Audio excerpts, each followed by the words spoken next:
So I wanted to check out this article about geofencing.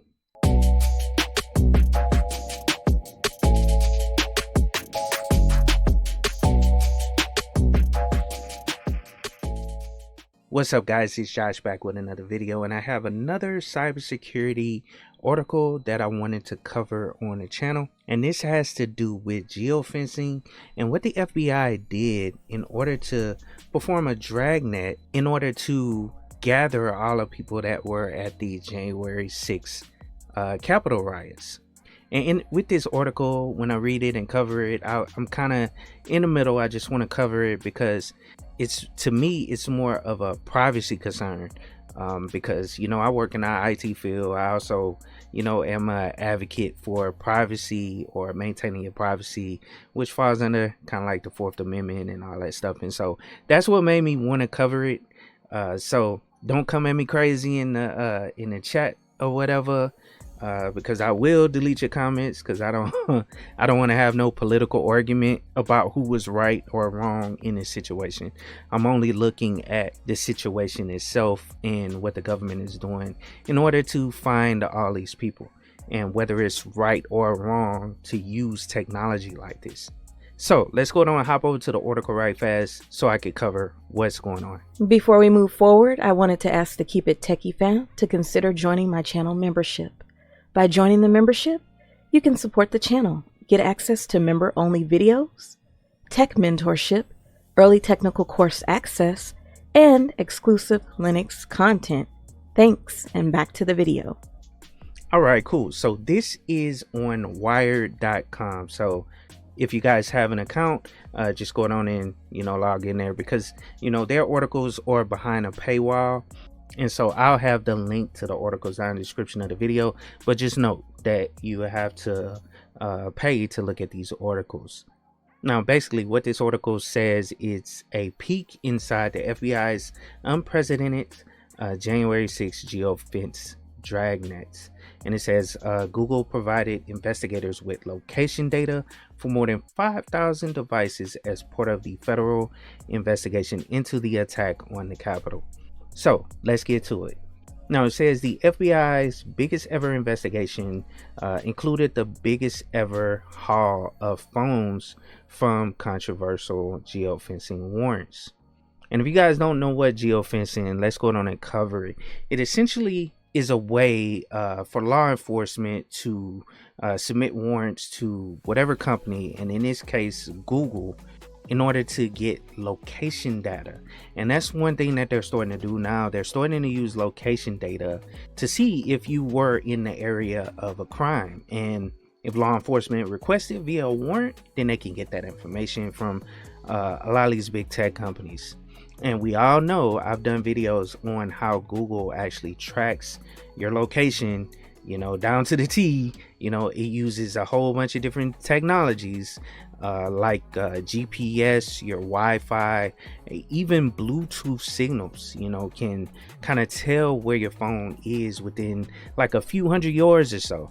It's very powerful, the technology that they're using, or the way that they're tracking you. You know what I'm saying, nowadays. And it's only getting more and more better, to where no matter where you have your phone at, they can pinpoint you exactly where you were at a specific time. And it kind of covers an article I read a while back, I think it was last year, where it was someone got picked up on a murder because of the geolocation information. I guess the law enforcement contacted Google. They were trying to find out someone that was near a particular area as a potential suspect, and so they picked up this person, and he had an alibi and everything, but he actually wasn't the one that did it, but he got picked up because of geofencing warrants. All right, now back to the article, and I'll actually read that article right after this, because that was an interesting story. You know what I'm saying? I want you guys out. I'm gonna have to find it right fast, but I'm gonna read that after we finish looking through this. That'll tie right into this. But it says A filing in the case of one of the January 6 suspects, David Rain, showed that Google initially identified 5,723 devices as being in or near the U.S. Capitol during the riots. Now, it says only around 900 people have so far been charged with offenses related to the siege.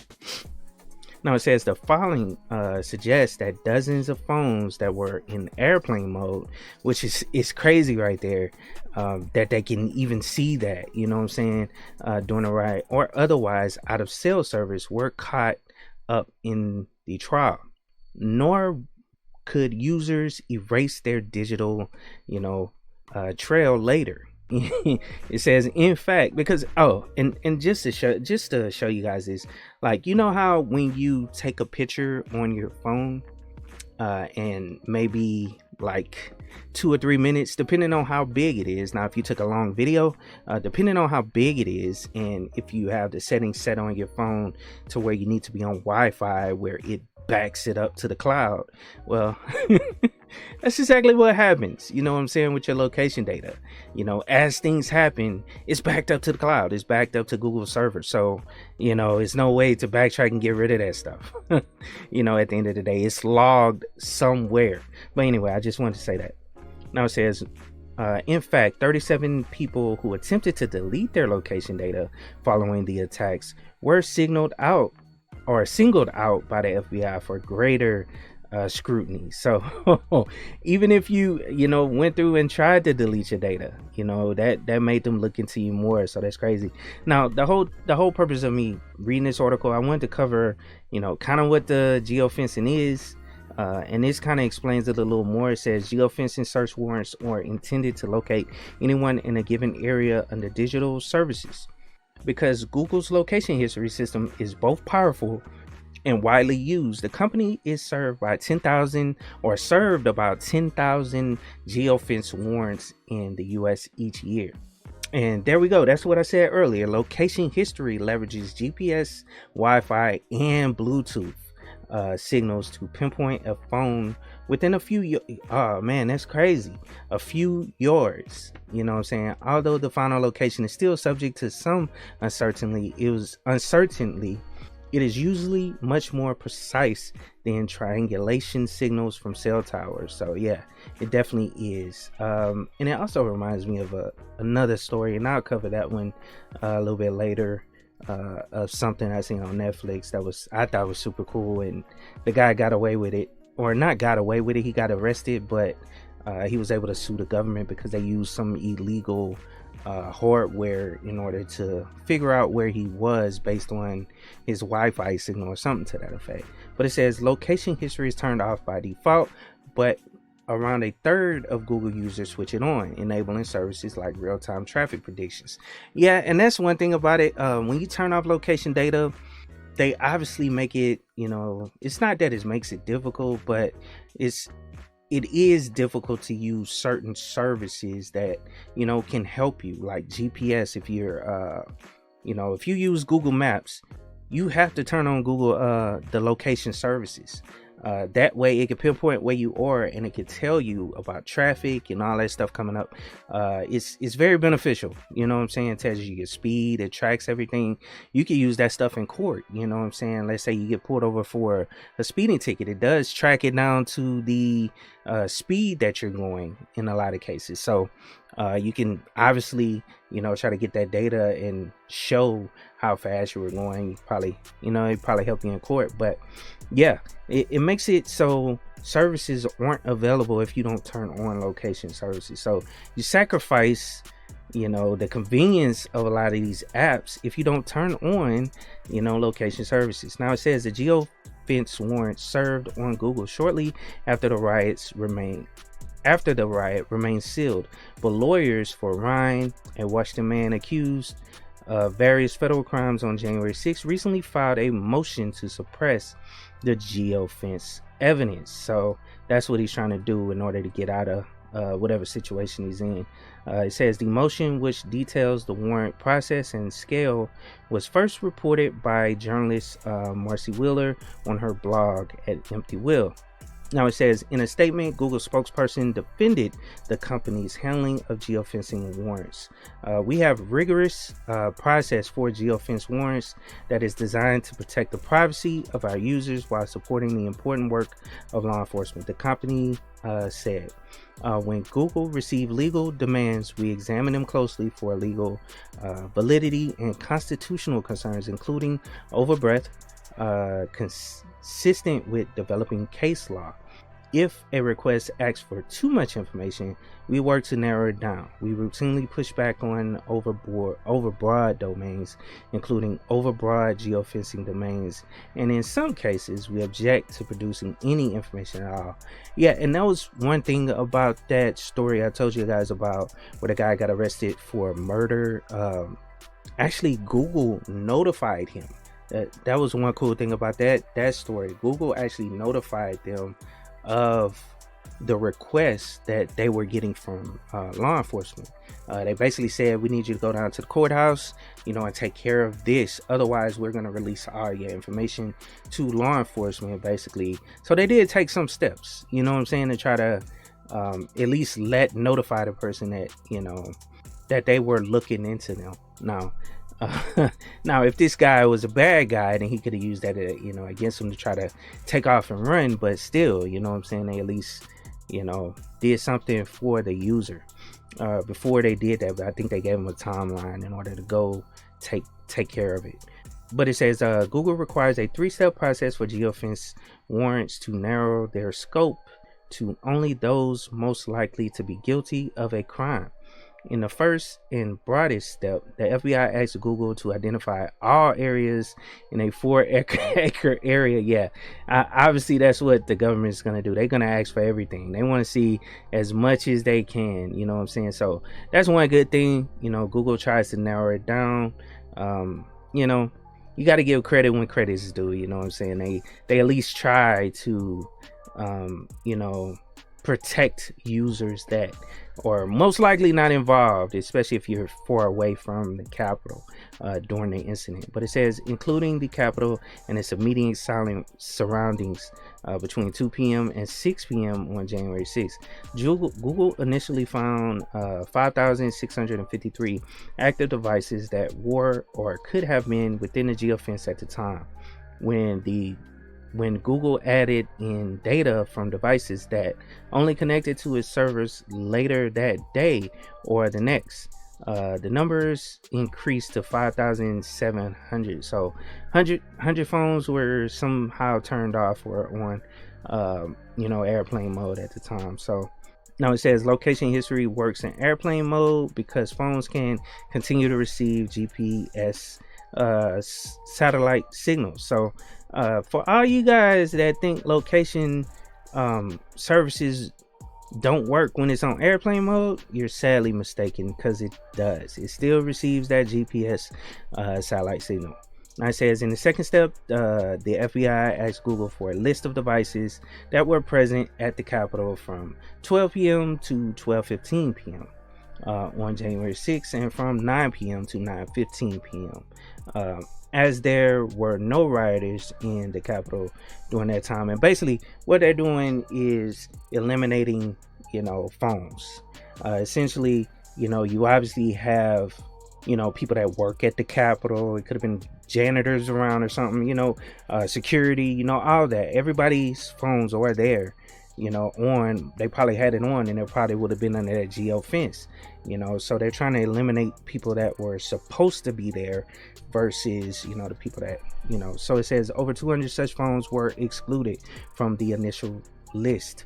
And in the final step, the government sought subscriber information, including phone numbers, Google accounts, email address, and for 2 groups of users. It says the first were for devices that appear to have been entirely within the geofence. So 100% within the geofence. And then to about 70% probability. The second was any device from which the location history was deleted between January 6th and January 13th. So yeah, they got you. You know what I'm saying? Now, I won't go through the rest of this. or whatever, I kind of want to go over to this other article. But yeah, check this article out. This goes in depth on, everything dealing with, January 6th account. I just kind of want to stay away from the political stuff and things that's going on, around that case. I just wanted to cover, bits and pieces, just show you guys that, a lot of these companies are tracking all your information, and you should be mindful of that and try to protect yourself, as far as your privacy. You know what I'm saying? So one other thing I wanted to show you guys was because I went on and found an article, and like I said, this was last year, and this was on Harvard Law Review. Now it says geofence warrant in the Fourth Amendment. Now it says 4 months, Zachary McCoy tracked the distance of his bike rides around his neighborhood in Gainesville, Florida, using his Runkeeper app. On January 14, 2020, these rides made him a suspect in a local burglary. Now it says McCoy received notice from Google that he had 7 days to go to court or risk the release of information related to his Google account and use of Google products to law enforcement. Now it says after spending several $1,000s on retaining a lawyer, McCoy successfully blocked the release. So he was actually able to block the release of information by, going to court, getting a lawyer and all that stuff.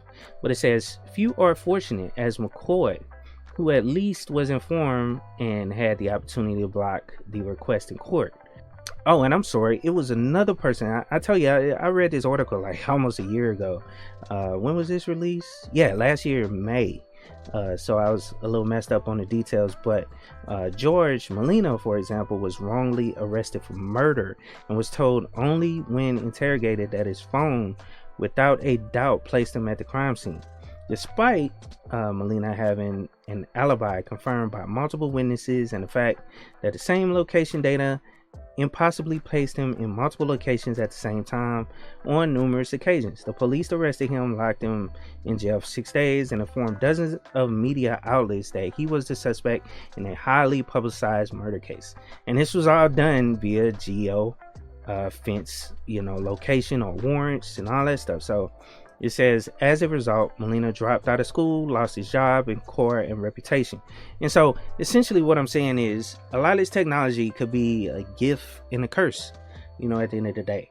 It's not 100% accurate, you know what I'm saying? And it also, kind of goes into people's privacy. Now, I understand you want to, clear cases. Now, I'm not saying, hey, people should get away with murder, because of, if you did something bad, you need to go to be punished or whatever at the end of the day. But this does, go into, people's privacy. And then also people could end up like George here, where he really didn't do it. You know what I'm saying? It could cause for issues of people being wrongly convicted and all that stuff. So it says, like thousands of other innocent individuals each year, McCoy and Molina were made suspects through the use of geofencing warrants. While traditional court orders permit searches related to known suspects, geofence warrants are issued specifically because the suspect cannot be identified. So it's kind of like a last resort thing, the way they're using it. Now it says law enforcement simply specifies a location and a period of time, and other judicial approval companies conduct sweeping searches for their location database and provide a list of cell phones and affiliated users found at or near a specific area during a given time frame, both defined by law enforcement. Now it says the practice of using sweeping geo fence warrants have been adopted by state and federal governments in Arizona, Florida, Maine, New York, North Carolina, Texas, Virginia, Washington, D.C., Wisconsin, and other states. It says these warrants often do not lead to catching perpetrators, granting law enforcement access to thousands of innocent individual data without a known public safety benefit. Between 2017 and 2018, the number of geofencing warrants issued to Google increased by more than 1,500%. Between 2018 and 2019, over another 500%. Google reportedly received as many as 180 requests in a single week. And so that's crazy right there. And that's goes in line with the article that I was reading earlier from Wired. They said the Google receives about 10,000 requests per year, around that amount. I'm trying to find it right fast. I think it was up here closer to the top. Yeah, here we go. 10,000 geofence warrants in the US each year. So that kind of goes in line with it. It's it's been going up and up and up, and that's what they're using. Now it says, although these warrants have been used since 2016 and raise interesting and novel Fourth Amendment questions, they have rarely been studied. The notes begin to fill in the gaps, focused specifically on the Fourth Amendment warrants requirements, probable cause, and particularity. This note presumes that geofence warrants are Fourth Amendment searches, though admittedly an open question. Google has advocated that they are. Courts have suggested as much, and the Supreme Court has maintained that warrants are generally preferred. On one hand, the court has recognized that in certain circumstances, individuals have reasonable expectations of privacy in their location information, like the cell site location information at issues in Carpenter versus United States. The information retrieved in response to a geofence warrant is pervasive, detailed, revealing, and retroactive, and cheap. In fact, it is more precise than either CSLI or GPS. On the other hand, there is a strong argument that the third-party doctrine, which states that individuals have no reasonable expectations of privacy in information that voluntarily provides to a third party. And that's kind of true. That's why, if you want to protect your privacy, you kind of have to get off of some of these apps, and you're providing this information to them for free. And so at the end of the day, it's nothing you can really do about it. It's no expectation of privacy. Now it says it applies to these warrants. Indeed, users proactively enable location tracking, and companies are often specified that they may provide this data to law enforcement in response to warrants or subpoenas. Although the court in Carpenter recognized the eroding divide between public and private information, it maintained that its decision was narrow and refused to abandon the third-party doctrine. Now, if you want to read the rest of this article, I'll drop it down in the description of the video as well. But yeah, it goes in a little bit more on geofence and warrants and searches, which I didn't want to go through all of that. That'll probably be a whole nother video, but it says Google 3-step framework.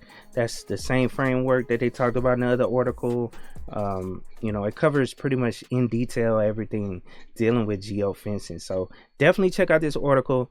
This is something, you want to check out, it pertains to you, and it's something you should be aware of, But I hope you guys enjoyed the video.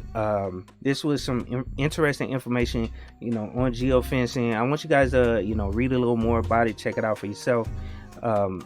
It's just super interesting how they're, using this technology to, catch people, that may or may not be in the wrong, and it could, kind of affect your privacy a little bit more, in my opinion. So I definitely wanted to share it with you guys. Hope you got something out of it. So please like, share, and subscribe to the channel if you're new here. And of course, keep it technical.